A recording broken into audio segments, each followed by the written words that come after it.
بسم الله الرحمن الرحيم الحمد لله رب العالمين والعاقبة للمتقين والصلاة والسلام على سيد الأنبياء والمرسلين وعلى آله وأصحابه أجمعين.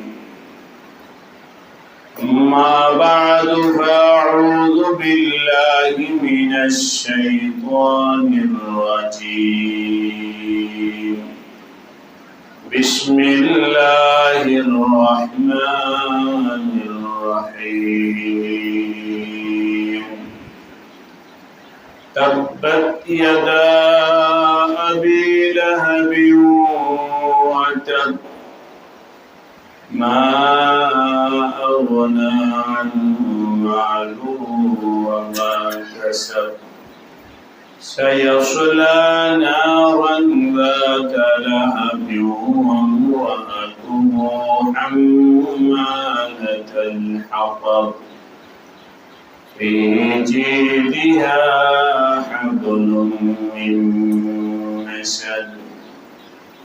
آمنت بالله صدق الله مولانا العظيم. الله शरीयतपुर नरिया नौपाड़ा अब्दुल लतीफ हालदार बाड़ी जामे मस्जिदे उपस्थित हजरात उलामाए केराम এবং মসজিদের পার্শ্ববর্তী বাড়িতে অবস্থিত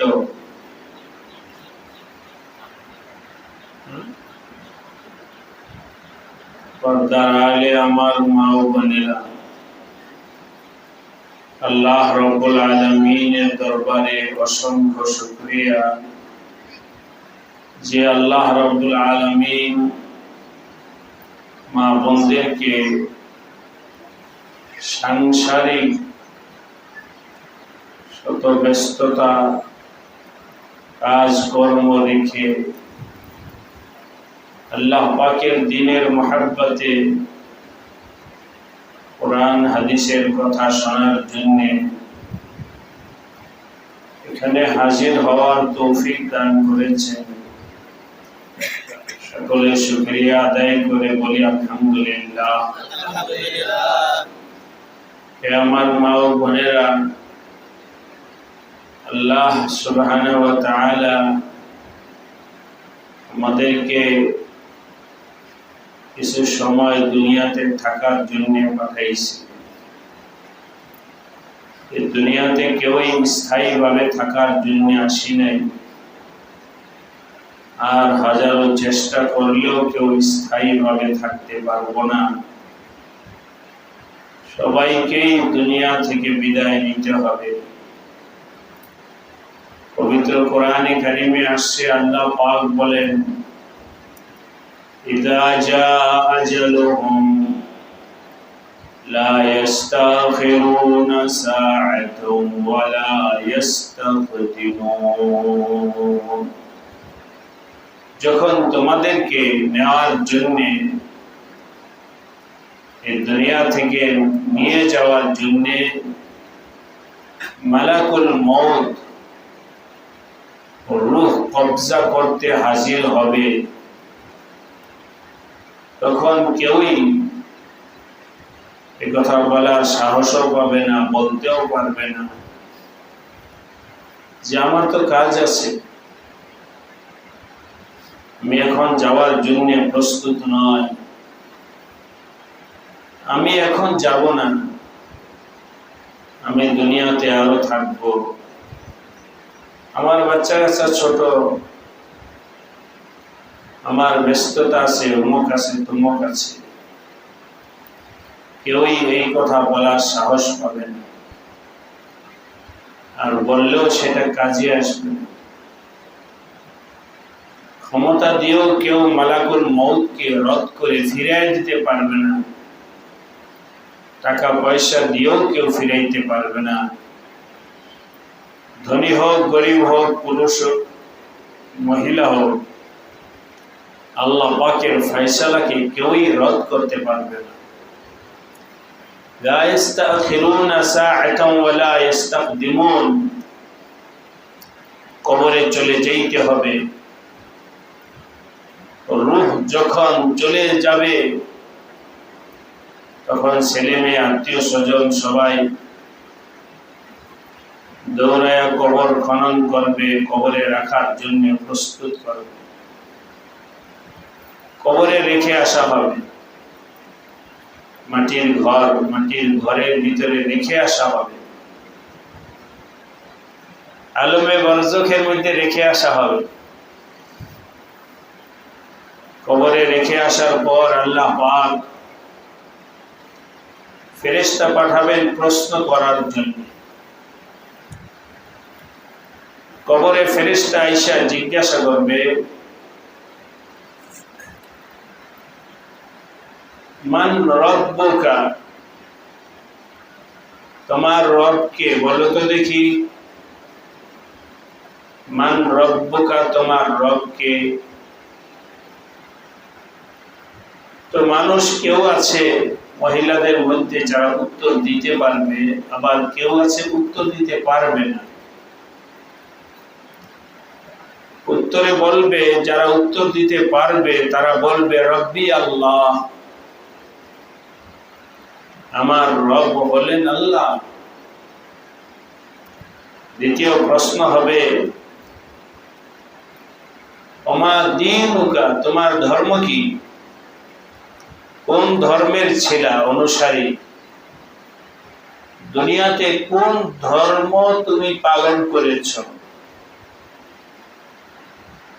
তখন উত্তরে বলবে দীনি আল ইসলাম, আমি দুনিয়াতে ইসলাম ধর্ম অনুসরণ করেছি,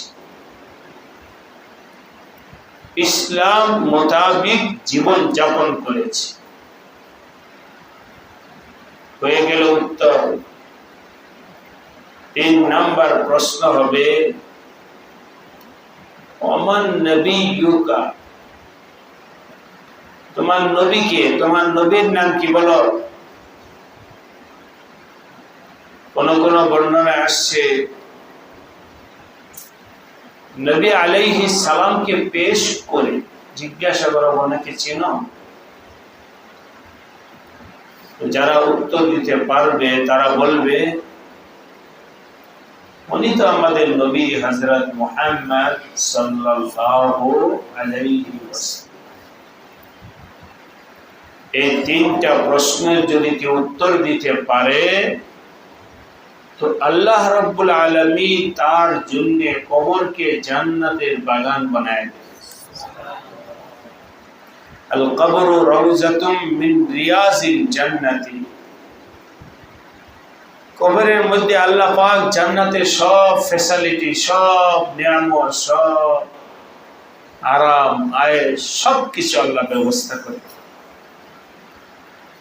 এই মহিলা শান্তিতে কবরে থাকবে। ছেলে মেয়ে, মা বাবা রেখে যে দুনিয়া থেকে গেছে ওইটা তার স্মরণ করার দরকার হবে না, কোনো কিচ্ছু লাগবে। সে অনেক অনেক সুখে থাকবে, এমন সুখে থাকবে মালা আইনুর রাআত ওয়ালা উযনুন সামিআত ওয়ালা খাতারা আলা কলবি বাশার। এর বিপরীত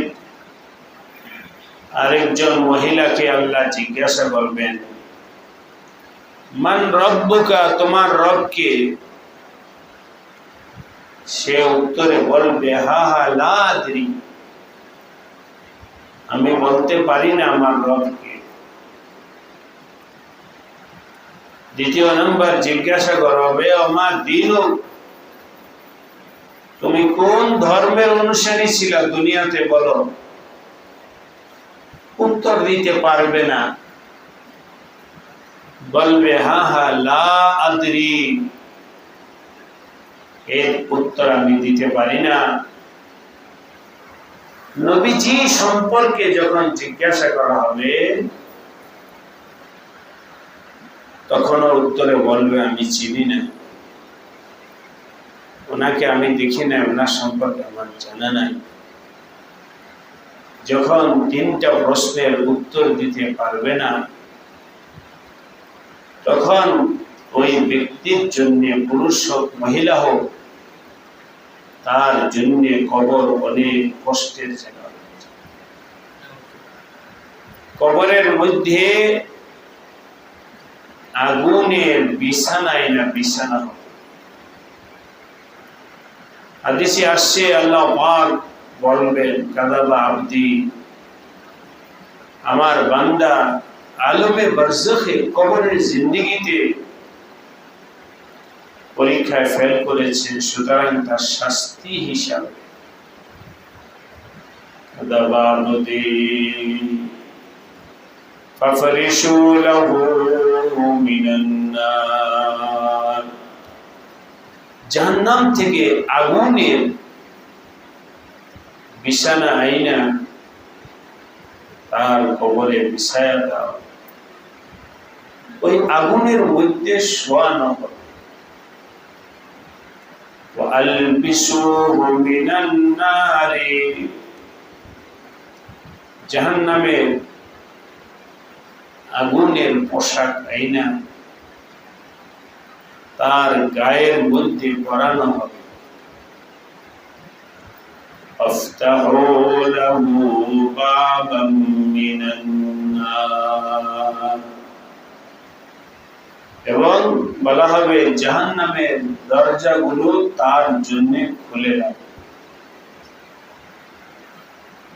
এভাবে এই কবরটা হয়ে যাবে জাহান্নামের একটা গর্ত। আল কবরু রাউযাতুম মিন রিয়াজিল জান্নাতি আও হাফরাতুম মিন হুফারিন নার, কবরটা জাহান্নামের গর্তে পরিণত হয়ে যাবে। আগুনের মধ্যে জ্বলবে, পড়বে, চামড়া পড়বে, গোশত পুইরা যাবে, হাড্ডি গুলো পড়বে। তো পুইরা শেষ হবে না, আবার আল্লাহ তাআলা হাড্ডি গোশতের ব্যবস্থা করবে, আবার পড়বে, আবার পড়বে, আবার শেষ হবে, আবার পড়ানো হবে, আবার পড়বে। চিৎকার পারবে, চিৎকার কেউ শুনবে না, ছেলে মেয়ে আত্মীয় স্বজন কেউই তাকে সান্ত্বনার জন্য কাউকে পাবে না। আমার মা বোনেরা এখানে যারা আছেন তাদেরকে জিজ্ঞাসা করি, কবরের প্রশ্নের জবাব ঠিক করছো কিনা বলো। কবরে তো সবার যাওয়া লাগবে, কিন্তু উত্তর শিখেছো কিনা বলো। হুজুর আমি পারি। মান রব্বুকা, রব্বি আল্লাহ, মা দীনুকা, দীনি আল ইসলাম, মান নবিয়ুকা, মুহাম্মাদুন সাল্লাল্লাহু আলাইহি ওয়াসাল্লাম নবিয়ুনা। এই উত্তর আমি মুখস্থ করছি, উত্তর শিখছি। আমি বলবো হে আমার মায়েরা বোনেরা, মুখস্থ করলেই যে তুমি পারবা তা কিন্তু নয়। স্কুল কলেজ ইউনিভার্সিটিতে ছেলে মেয়েরা মুখস্থ কইরা যায় পরীক্ষা দেওয়ার জন্য, কিন্তু হলে গিয়া ভুলা যায়, আর লিখতে পারে না, স্মরণে নাই, অথচ কইরা গেছে, মুখস্থ কইরা গেছে কিন্তু স্মরণে নাই। কবরের উত্তরগুলো মুখস্থ কইরা গেলে হবে না, বরং কবরের উত্তর দেওয়ার জন্য জীবনটাকে আল্লাহ পাকের হুকুম অনুযায়ী চালাইতে হবে। যেই মহিলা গুরুত্ব সহকারে 5 ওয়াক্ত নামাজ পড়ে, নামাজ কাজা করে না, ওই মহিলা কবরের মধ্যে উত্তর দিতে পারবে। যেই মহিলা পর্দা করে পর পুরুষের সাথে দেখা সাক্ষাৎ করে না, খেতে খামারে যায় না, বাজারে যায় না, পর্দা পুশিদা করে, পর্দা পুশিদার মধ্যে থাইকা কাজকর্ম করে, বাড়ির চতুর্পাশে বেড়া দেওয়া আছে, নিজেদের ঘরের উঠানের মধ্যে ধান আরো ফসলাদি যা আছে কাজ ঘরের উঠানে করে, পর পুরুষ তার শরীর দেখে না, ওই মহিলা কবরের প্রশ্নের উত্তর দিতে পারবে। যেই মহিলা ঝগড়াঝাটি করে না, স্বামীর সাথে ঝগড়াঝাটি করে না, শুধু স্বামী নয়, শ্বশুর শাশুড়ি আত্মীয় স্বজন পাড়া প্রতিবেশীদের সাথে ঝগড়াঝাটি করে না, ওই মহিলা প্রশ্নের উত্তর দিতে পারবে।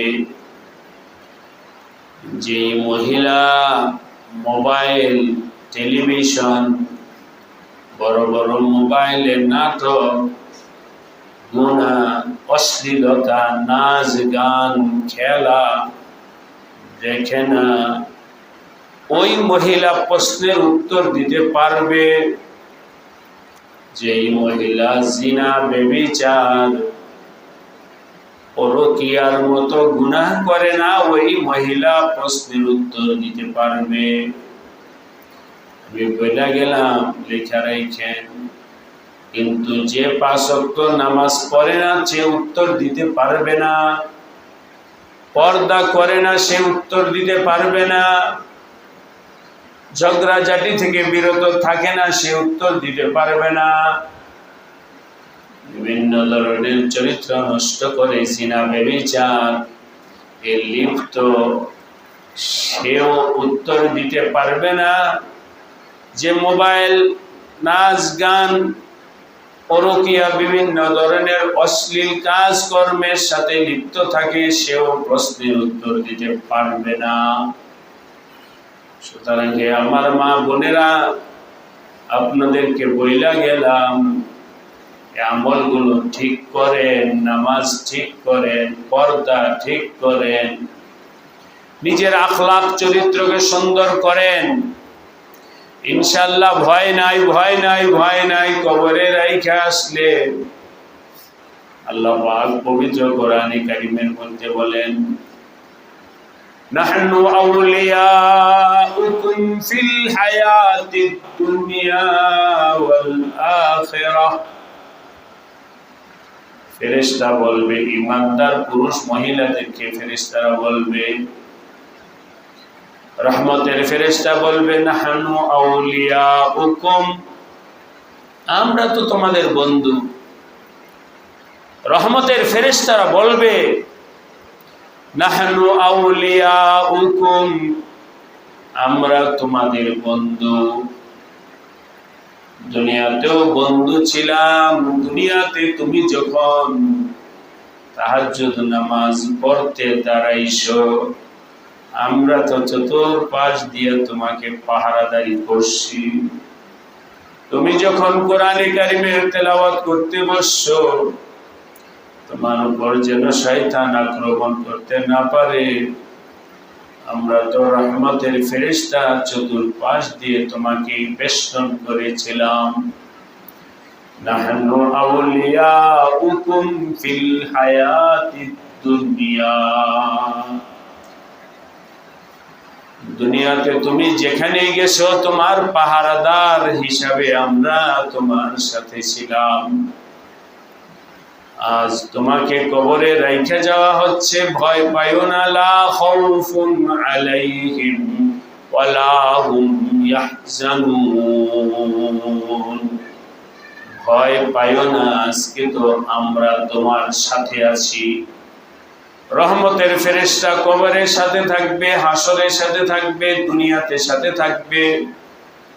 যদি এই আমলগুলো করতে পারো, নামাজ গুরুত্ব সহকারে 5 ওয়াক্ত নামাজ,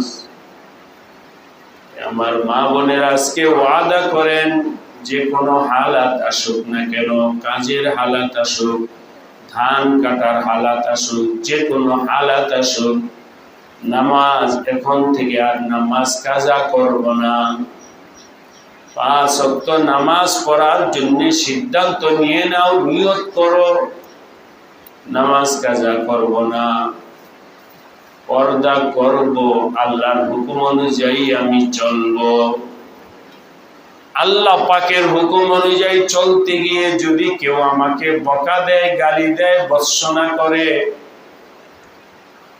ও যদি আমাকে চাপ প্রয়োগ করে, তারপরেও আমি আল্লাহ পাকের হুকুম ছাড়ব না। ঝগড়াঝাটির মধ্যে লিপ্ত হব না, কোনোভাবেই হারাম কাজের মধ্যে আমি জড়াবো না। নিজের নিয়তকে মজবুত করো, নিজের চেষ্টাকে মজবুত করো। নিয়ত এবং চেষ্টাকে যদি কেউ মজবুত করে, আল্লাহ পাকে তোমার জন্য আমলকে সহজ কইরা দিবেন। পবিত্র কোরআনে কারিমে আল্লাহ পাকের ওয়াদা আছে, والذين جاهدوا فينا لنهدينهم سبلنا وإن الله لمع المحسنين। যারা আল্লাহকে পাওয়ার জন্য নিজের জীবনকে সুন্দর বানানোর জন্য চেষ্টা করবে, কষ্ট করবে, মুজাহাদা করবে, বকা শুনবে, ভর্ৎসনা শুনবে, হাজারো ব্যস্ততার মধ্যেও চট করে গিয়া নামাজ পড়ে আসে, হাজারো সমস্যা থাকা সত্ত্বেও আল্লাহ পাকের হুকুমের খেলাফ করে না, আল্লাহ পাক বলেন ওই পুরুষ মহিলার জন্য আমি আমার দ্বীনের আমলকে সহজ কইরা দিব। সে আমল করতে ঠিকই পারবে। এই জন্য আমার মা বোনেরা যা বললাম, পাক্কা ইরাদা করেন, চেষ্টা মুজাহাদা মেহনত করেন, আর নামাজ কাজা করব না, কোন ধরনের শিরক বেদাতের মধ্যে লিপ্ত হব না, বেপরদা হব না। আল্লাহ আমাদের মা বোনদের সবাইকে আল্লাহ পাকের হুকুমের উপরে চলার তৌফিক দান করেন। নিজে আল্লাহর হুকুমের উপরে চলব, নিজের স্বামী, নিজের ছেলে মেয়ে, তাদেরকেও আল্লাহর হুকুমের উপরে চালানোর জন্য চেষ্টা করব। স্বামী যদি বেনামাজি হয়, স্বামীকে বুঝাবো নামাজ তোমার পড়াই লাগবে, নতুবা তোমার উপার্জন আমি খাবো না। ভয় দেখানোর জন্য বলবেন নামাজ না পড়লে তোমার সংসারে আমি থাকবো না। তুমি যদি নামাজ না পড়ো, তোমার সংসারে তোমার উপার্জন খাবো না। তুমি নামাজ না পড়লে তোমার সংসারে থাকা আমার পক্ষে সম্ভব হবে না। এভাবে নরম গরম সবভাবে স্বামীকে বুঝাও, ছেলে মেয়েকে বুঝাও, নামাজ না পড়লে ঘরে রান্না করব না, খানা খাইতে পারবে না। ছেলে মেয়েকে বুঝাও, স্বামীকে পরিবর্তন করো, ছেলে মেয়েকে পরিবর্তন করো, ঘরের সবাইকে নামাজি বানাও। এর উল্টা স্বামীর মতো বেনামাজি হইও না, স্বামীর মতো নাফরমান হইয়া যাইও না।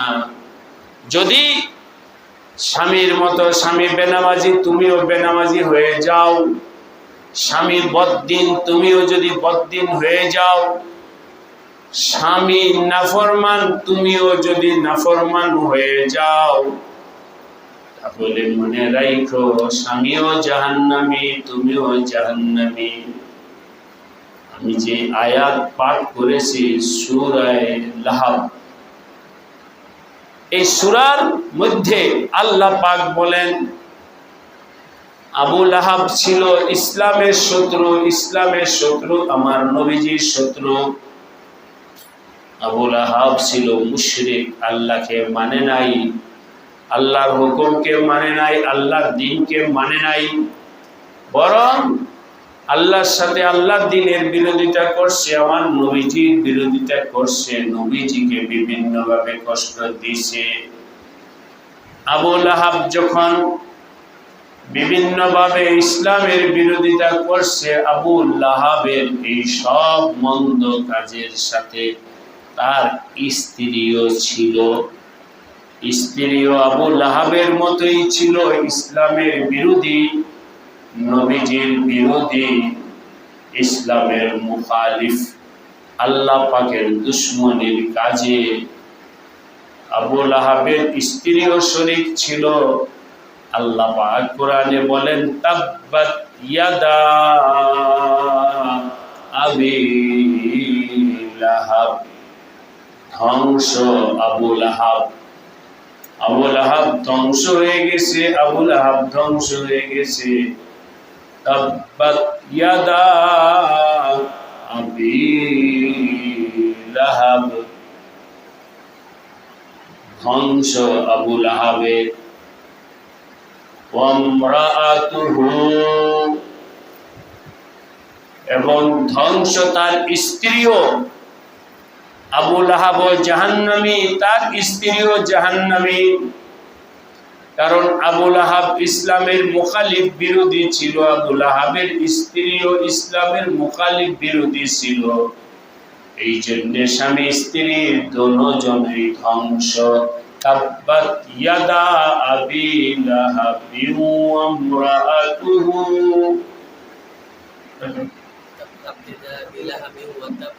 ওয়াতাব মা আগনা আনহু মালুহু ওয়া মা কাসাব। ওই জাহান্নাম থেকে আবু লাহাব, ধ্বংস থেকে আবু লাহাব বাঁচতে পারে নাই। তার সম্পদ দিয়ে, অনেক সম্পদের মালিক ছিল, সম্পদ দিয়ে বাঁচতে পারে নাই, সম্পদ দিয়ে বাঁচতে পারে নাই, টাকা পয়সা সম্পদ দিয়ে মুক্তি পায় নাই, ধ্বংস হইছে তো হইছে। মা আগনা আনহু মালুহু, তার মাল ধন সম্পদ কোন কাজে আসে নাই।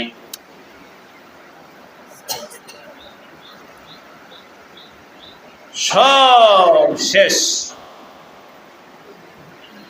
সায়াসলা নারান যাতা লাহাব, অচিরেই সে আগুনের মধ্যে প্রবেশ করবে, করছে জাহান্নামের আগুনের মধ্যে। শুধু সে একা নয়, ওয়ামরাআতুহু, তার স্ত্রীও ওই জাহান্নামের আগুনে প্রবেশ করবে। হাম্মালাতাল হাতাব, সে কাষ্ঠ বহন করতে অভ্যস্ত ছিল। অর্থাৎ সহজে বলি, সে ইসলামের বিরোধিতার জন্য স্বামীর সহযোগী ছিল। ফি জিদিহা হাবলুম মিন মাসাদ, গলদেশে মৃত্যু, এর রশি লাগানো অবস্থায় তাকে মৃত্যুবরণ করতে হয়েছে। এই জন্য আমার মা বোনেরা, আপনাদের কাছে বলে যায়, স্বামী যদি বেনামাজি হয়, স্বামীর মতো বেনামাজি হইও না। স্বামী যদি বদ্দিন হয়, স্বামীর মতো বদ্দিন হইও না। স্বামী যদি নাফরমান হয়, স্বামীর মতো নাফরমান হইও না। তুমি তোমার ঈমান নিয়ে মজবুত হও, তুমি তোমার আমলের উপরে মজবুত হও, তুমি তোমার নামাজের উপরে মজবুত হও। স্বামীর দোহাই দিয়ে নিজের ঈমান আমল নষ্ট কইরো না। হ্যাঁ, স্বামীকে ঠিক করতে পারলে ভালো, স্বামীকে যদি ঠিক করতে নাই পারো, কমপক্ষে নিজে মজবুত হও। স্বামীকে যদি পরিবর্তন করতে নাই পারো, নিজে মজবুত হও। আমি আমার আল্লাহর হুকুম অনুযায়ী চলবো, আমি আমার আল্লাহর দ্বীনের উপরে চলবো, আমি আমার নবীজির আদর্শের উপরে চলবো। নাফরমানি কইরা জাহান্নামের আগুনে আমি যাইতে চাই না। যত কষ্টই হোক না কেন, আমি আমার আমলের উপরে চল। এভাবে চলা শুরু করো। হে আমার মা বোনেরা, যারা অল্প বয়সের আছে, যুবতী আছে, তাদেরকে বলবো, এই যৌবনকাল থাকবে না, খতম হবে। যারা বার্ধক্য বয়সে আছে তাদেরকেও বলবো এই দুনিয়ার জীবন থাকবে না, খতম হবে। ইগতানিম খামসান ক্বাবলা খামসিন শাবাবাকা ক্বাবলা হারামিক। যৌবনকালকে কাজে লাগাও বার্ধক্য আসার আগে। ওয়াসিহহাতাকা ক্বাবলা মারাজিক। অসুস্থ হওয়ার আগে সুস্থ অবস্থায় আমল করো। ওয়া ফারাগাকা ক্বাবলা শুগলিক। সুযোগ থাকতে সুযোগ কাজে লাগাও, ব্যস্ত হয়ে যাওয়ার আগে। ওয়া হায়াতাকা ক্বাবলা মাউতিক। মৃত্যু আসার আগেই হায়াতকে কাজে লাগাও, হায়াতকে কাজে লাগাও। যৌবনকাল চলে গেলে আর ফিরে আসবে না। ব্যস্ততা চলে গেলে যখন পেরেশানি চলে আসবে তখন সেটাকে দূর করতে পারবে না। অসুস্থ হয়ে গেলে আমল করতে পারবে না। এই জন্য এই গনিমতগুলোকে, আল্লাহর দেওয়া গনিমতকে কাজে লাগাও। আমি দোয়া করব আমার মা বোনদেরকে, আল্লাহ আমার মা বোনদেরকে 5 ওয়াক্ত নামাজ পড়ার তৌফিক দান করেন, ওয়াদা করার তৌফিক দান করেন, জিনা ব্যভিচার থেকে বাইচা থাকার তৌফিক দান করেন, মোবাইল টেলিভিশন থেকে বিরত থাকার তৌফিক দান করেন। আরেকটা কাজ আছে, আর 2টা অন্যায় আছে যেগুলো মা বোনরা করে। একটা অন্যায় হলো সুদের সাথেও জড়ায় গেছে। মুরগি বিক্রি কইরা টাকা সুদে লাগায়, বকরি ছাগল বিক্রি কইরা সুদে টাকা লাগায়। সাবধান সাবধান, সুদের সাথে লেনদেন যেন না হয়, এগুলোর ব্যাপারে সতর্ক থাকবেন। শেষ কথা হলো নিজের ঈমান ঠিক রাখতে হবে। দরগা, মাজার, পীর, মুর্শিদ তারা কিন্তু আপনাকে সন্তান দিতে পারে না।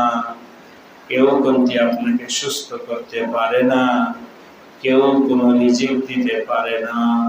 ছেলে বিদেশে আছে, বিদেশে ছেলে বিপদে আছে, কোনো পীর ফকির কেউই আপনার ছেলেটাকে উদ্ধার করতে পারে না। বিপদ থেকে আল্লাহ বাঁচাইতে পারেন, সন্তান আল্লাহ দিতে পারেন, মেয়ের বিবাহ হয় না আল্লাহ ব্যবস্থা করতে পারেন, অসুস্থকে আল্লাহ সুস্থ করতে পারেন।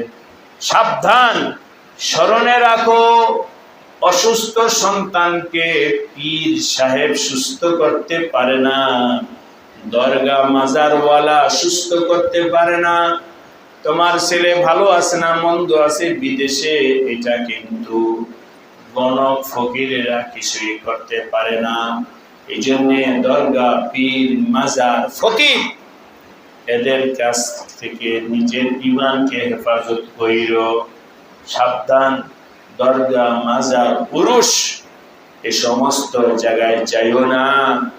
সেখানে গেলে ঈমান নষ্ট হবে, আমল নষ্ট হবে। সেখানে গিয়া সেজদা কইরো না। সেজদা কিন্তু আল্লাহ ছাড়া অন্য কাউকে সেজদা করা যায় না।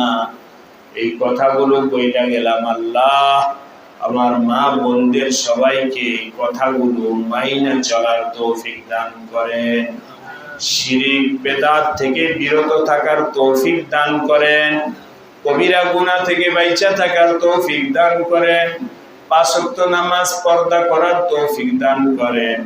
মোটা মোটা কয়েকটা কাজ করলেই কিন্তু জান্নাত। এক হলো শিরক বেদাত থেকে বাইচা থাকা, শিরক বেদাত থেকে বাঁচার জন্য দরগা উরুসের মধ্যে না যাওয়া। 2 নম্বর কাজ হলো কবিরা গুনাহ থেকে বিরত থাকা।